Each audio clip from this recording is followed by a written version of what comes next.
আসসালামু আলাইকুম। আশা করি তোমরা সকলে ভালো আছো। আলহামদুলিল্লাহ, আল্লাহর রহমতে আমিও ভালো আছি। তো আজকে আমরা নতুন আরেকটা ভিডিও নিয়ে তোমাদের মাঝে উপস্থিত হয়েছি।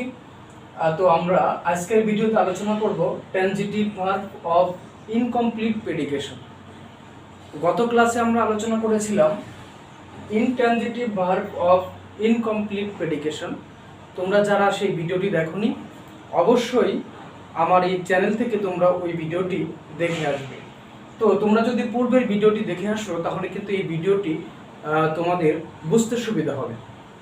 তো আমি আজকে যে বিষয়টি আলোচনা করছি সেটা কিন্তু খুবই গুরুত্বপূর্ণ বিভিন্ন পরীক্ষার জন্য, যেমন বিশেষ করে চাকরির পরীক্ষা, অ্যাডমিশন পরীক্ষা এবং বিসিএস এর মতো পরীক্ষায় কিন্তু এই ট্রানজিটিভ এবং ইনট্রানজিটিভ থেকে বিভিন্ন কোশ্চেন হয়ে থাকে। তো তোমরা যাতে সহজে প্রশ্নের অ্যান্সার সলভ করতে পারো, আমি সেই বিষয়ে সুন্দরভাবে উপস্থাপন করার চেষ্টা করব। আর তোমরা যারা আমার চ্যানেলটি এখনো সাবস্ক্রাইব করো, অবশ্যই সাবস্ক্রাইব করে দিবে, আমার পাশে থাকবে। আশা করি আমরা বহুদূর এগিয়ে যাব। তো কথা না বাড়িয়ে চলো আজকের ক্লাসটি শুরু করি। ট্রানজিটিভ ভার্ব অফ ইনকমপ্লিট প্রেডিকেশন নিয়ে আলোচনা করার আগে আমরা জানবো ট্রানজিটিভ ভার্বটা কি। আমি কিন্তু প্রত্যেক ক্লাসেই মূল পয়েন্টটা নিয়ে কিন্তু আলোচনা করি, যে মূল পয়েন্টটা আমি বিশ্লেষণ করে বোঝানোর চেষ্টা করি যে মূল বিষয়টা দ্বারা কি বোঝাচ্ছে। তো ট্রানজিটিভ ভার্ব বলতে আমরা ওই ভার্বকে বুঝি যেই ভার্বের অবজেক্ট থাকে এবং কি বা কাকে দিয়ে প্রশ্ন করলে উত্তর পাওয়া যায়। আমি আবারও বলতেছি, তোমরা একটু ধৈর্য সহকারে সম্পূর্ণ ভিডিওটি দেখার চেষ্টা করবে এবং ভালো করে বোঝার চেষ্টা করবে যে ট্রানজিটিভ ভার্বটা আমি কি বললাম। ট্রানজিটিভ ভার্বটা হচ্ছে ওই সমস্ত ভার্ব যে ভার্বের অবজেক্ট থাকে এবং কি বা কাকে দিয়ে প্রশ্ন করলে উত্তর পাওয়া যায়। আর যদি উত্তর না পাওয়া যায় তাহলে কিন্তু ওই ভার্বটাকে আমরা ইনট্রানজিটিভ ভার্ব হিসেবে গণ্য করব। তো ট্রানজিটিভ ভার্ব আবার অফ ইনকমপ্লিট প্রেডিকেশনও হতে পারে। অনেক সময় অবজেক্ট থাকার পরেও সম্পূর্ণ অর্থ প্রকাশ নাও করতে পারে। তো সেই ক্ষেত্রে কিন্তু ট্রানজিটিভ ভার্ব অফ ইনকমপ্লিট প্রেডিকেশন হবে। তো আমরা এখানে প্রথম যে সেন্টেন্সটা লিখেছি, শি কলস মি, সে আমাকে ডাকে। এখন দেখো তোমরা এখানে কিন্তু ভার্ব হচ্ছে কলস, এখন মিটা হচ্ছে অবজেক্ট। দেখো ভার্বের অবজেক্ট থাকার পরও কিন্তু সে আমাকে ডাকে, কি বলে ডাকে, একটা প্রশ্ন রয়ে গেছে। সম্পূর্ণভাবে কিন্তু অর্থটা এখানে প্রকাশ করতে পারেনি। সম্পূর্ণ অর্থ প্রকাশ করতে এখানে অর্থাৎ আমরা সম্পূর্ণ অর্থ প্রকাশ করতে আমরা মানে ট্রানজিটিভ ভার্ব অফ ইনকমপ্লিট প্রেডিকেশনের ব্যবহার করতে হবে। অর্থাৎ আমরা এখানে কিন্তু যখন দেখব যে ট্রানজিটিভ ভার্বের অবজেক্ট থাকার পরেও যদি সম্পূর্ণভাবে অর্থ প্রকাশ করতে না পারে, সেই ক্ষেত্রে আমরা transitive verb of incomplete predication verb হিসেবে গণ্য করব। ভার্বটাকে আমরা transitive verb of incomplete predication হিসেবে গণ্য করব। এখন আমরা এখানে প্রথম যে বাক্যটা লিখেছি যে শি কলস মি, সে আমাকে ডাকে, কি বলে ডাকে, আমরা যদি প্রশ্ন করি তাহলে কিন্তু এখানে কিন্তু উত্তর পাওয়া যাচ্ছে না।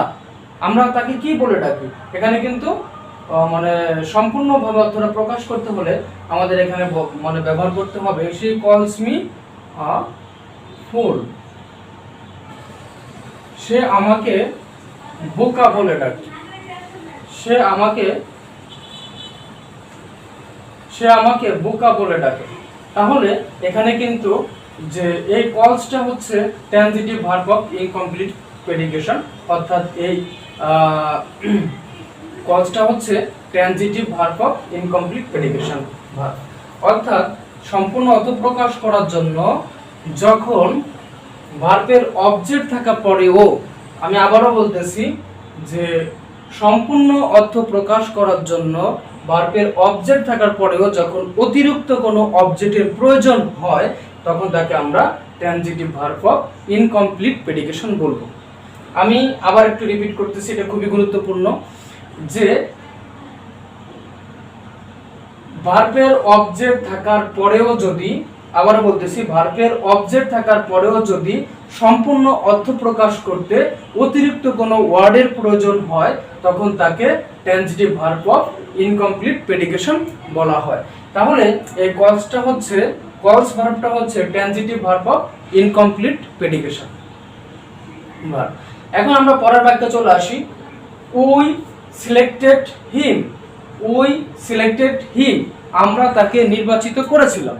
এখন প্রশ্ন হচ্ছে আমরা তাকে কি নির্বাচিত করেছিলাম, একটা প্রশ্ন মানে রয়ে যায় এবং সেই প্রশ্নের উত্তরটা কিন্তু এখানে মানে সম্পূর্ণভাবে এখানে প্রকাশ পায়নি। এই জন্য আমরা এখানে যখন বলবো উই ইলেক্টেড হিম, আমরা তাকে নির্বাচিত করেছিলাম। কি নির্বাচন করেছিলাম? Elected him chairman. আমরা তাকে চেয়ারম্যান নির্বাচিত করেছিলাম। তাহলে এখানে কিন্তু এখন সম্পূর্ণভাবে অর্থ প্রকাশ করতে পারছে, অর্থাৎ ইলেক্টেড ভার্বটা হচ্ছে transitive verb of incomplete predication. অর্থাৎ এখন আমরা আরেকটা বিষয় এখান থেকে জেনে নিব। আমি সেই বিষয়টা এখানে না বললেও পারতাম, কিন্তু অবশ্যই বলে দিব। এবং এটা বলার মানে হচ্ছে আমরা পরবর্তী ক্লাসটা কিন্তু নিব যে কমপ্লিমেন্ট সম্পর্কে আমরা পরবর্তী ক্লাসটা নিব।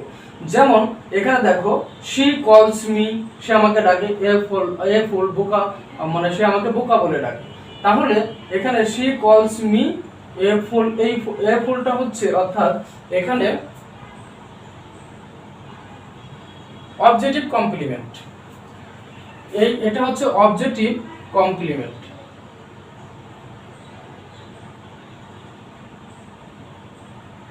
এখন আমরা কমপ্লিমেন্ট নিয়ে যখন আলোচনা করব তখন কিন্তু এই বিষয়টা আরো ক্লিয়ার হবো, এবং সাবজেক্টিভ কমপ্লিমেন্ট এবং অবজেক্টিভ কমপ্লিমেন্ট কি আমি সেই বিষয় নিয়ে সুন্দর করে বোঝানোর চেষ্টা করব। তো পরবর্তী আমরা যে মানে এটা রয়েছে আমাদের যে উই মেড হিম, আমরা তাকে বানিয়েছিলাম। উই মেড হিম, আমরা তাকে বানিয়েছিলাম। কি বানিয়েছিলাম? আমি যদি এখানে বলি ক্যাপ্টেন, আমরা তাকে ক্যাপ্টেন নির্বাচন করেছিলাম। তাহলে কিন্তু এখানে উই মেড হিম, আমরা তাকে বানিয়েছিলাম। কি বানিয়েছিলাম? ক্যাপ্টেন, আমরা তাকে ক্যাপ্টেন বানিয়েছিলাম। তারপরে বাক্যটা আমরা এখানে কিন্তু দেখো, এই যে দেখো হিমটা হচ্ছে অবজেক্ট। এই বাক্যে কিন্তু দেখো উই মেডটা হচ্ছে ভার্ব থাকার পরে, অর্থাৎ এখানে উই মেড হিম ভার্বের অবজেক্ট থাকার পরেও কিন্তু সম্পূর্ণ অর্থ প্রকাশ করতে এখানে কিন্তু অতিরিক্ত একটা ওয়ার্ডের ব্যবহার করা হয়েছে। কি ব্যবহার করা হয়েছে? ক্যাপ্টেন ব্যবহার করা হয়েছে। আর ক্যাপ্টেন ব্যবহার করার কারণে এই হিমের পরে যে অতিরিক্ত ওয়ার্ডটা ব্যবহার করা হয়েছে, এই ক্যাপ্টেনটা হচ্ছে অবজেক্টিভ কমপ্লিমেন্টের ব্যবহার।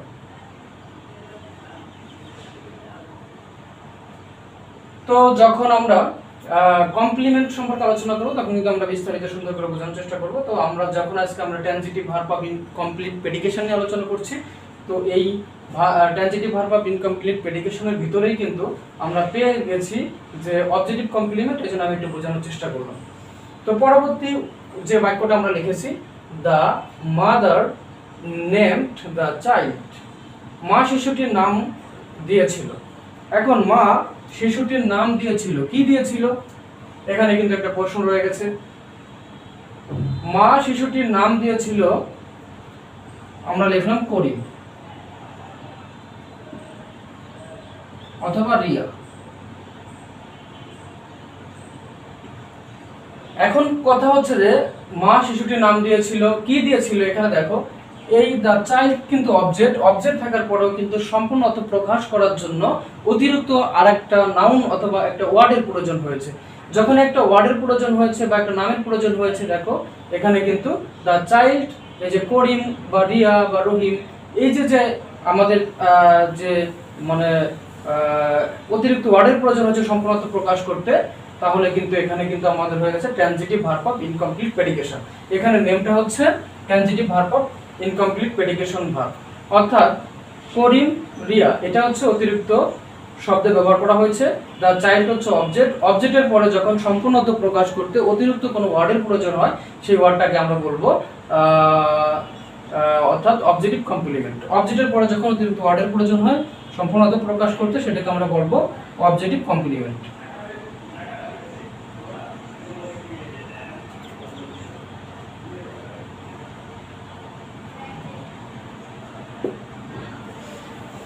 এখন আমাদের যে বিষয়টা খুবই গুরুত্বপূর্ণ, এই মানে সমগ্র আলোচনা থেকে আমরা যেটা বুঝতে পারলাম যে ট্রানজিটিভ ভার্ব অফ ইনকমপ্লিট প্রেডিকেশনটা হচ্ছে ওই ভার্ব যেই ভার্বের অবজেক্ট থাকার পরেও যখন অতিরিক্ত ওয়ার্ডের প্রয়োজন হবে, অবজেক্টের পরে অতিরিক্ত ওয়ার্ডের প্রয়োজন হবে সম্পূর্ণ অর্থ প্রকাশ করতে, তখন আমরা সেই মানে সেই বাক্যে সেই ভার্বটাকে বলবো যে ট্রানজিটিভ ভার্ব অফ ইনকমপ্লিট প্রেডিকেশন। তো আমরা আজকে কিন্তু মূলত আমরা যতটুকু আলোচনা করছি, তোমরা যারা ধৈর্য সহকারে ভিডিওটা দেখছো অবশ্যই কিন্তু তোমরা বুঝতে পারছো যে ট্রানজিটিভ ভার্ব অফ ইনকমপ্লিট প্রেডিকেশনটা কি এবং অবজেক্টিভ কমপ্লিমেন্টটা কি। তো আমরা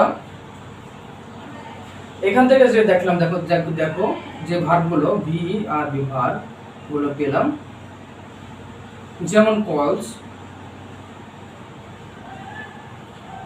যেমন কল, তারপর হচ্ছে ইলেক্টেড, তারপরে হচ্ছে মেড, এরপরে হচ্ছে নেমড। দেখো কল, ইলেক্টেড, মেড এবং নেমড এই ভার্বগুলো হচ্ছে ট্রানজিটিভ ভার্ব অফ ইনকমপ্লিট প্রেডিকেশন। কারণ হচ্ছে এই ভার্বগুলো থাকার পরেও, অর্থাৎ এই ভার্বগুলোর অবজেক্ট থাকার পরেও অতিরিক্ত ওয়ার্ডের প্রয়োজন হয়েছে সম্পূর্ণ অর্থ প্রকাশ করতে, এই জন্য এই ভার্বগুলোকে বলবো আমরা ট্রানজিটিভ ভার্ব অফ ইনকমপ্লিট প্রেডিকেশন।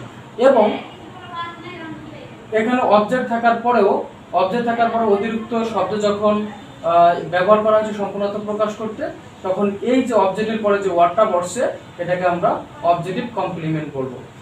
যেমন এখানে এ ফুল, এটা হচ্ছে অবজেক্টিভ কমপ্লিমেন্ট। এখানে হচ্ছে চেয়ারম্যান, এই ওয়ার্ডটা হচ্ছে অবজেক্টিভ কমপ্লিমেন্ট। হিমটা হচ্ছে অবজেক্টের পরে যখন অতিরিক্ত ওয়ার্ড ব্যবহার করা হচ্ছে সম্পূর্ণতা প্রকাশ করতে, ক্যাপ্টেনটা হচ্ছে অবজেক্টিভ কমপ্লিমেন্ট। তো এরপরে যখন আমরা নেমড ব্যবহার করছি, নেমের পরে দা চাইল্ড হচ্ছে অবজেক্ট, তারপরে যখন অতিরিক্ত ওয়ার্ডের প্রয়োজন হয়েছে সম্পূর্ণতা প্রকাশ করতে, তখন এই করিম বা রহিমটা হচ্ছে অবজেক্টিভ কমপ্লিমেন্ট। তো আমি আজকে আর কথা বাড়াচ্ছি না, আশা করি তোমরা সম্পূর্ণ ক্লাসটি বুঝতে পেরেছো। আর তোমরা যারা বুঝতে পারো নাই বা তোমাদের যাদের বুঝতে সমস্যা, তারা কিন্তু অবশ্যই কমেন্টে জানাবে।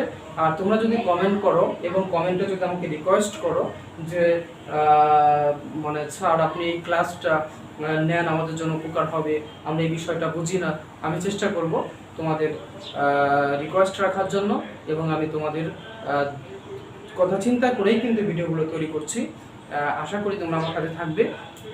তো যারা চ্যানেলটাকে সাবস্ক্রাইব করোনি অবশ্যই চ্যানেলটাকে সাবস্ক্রাইব করে দিবে। অবশ্যই ভালো থাকবে। আসসালামু আলাইকুম।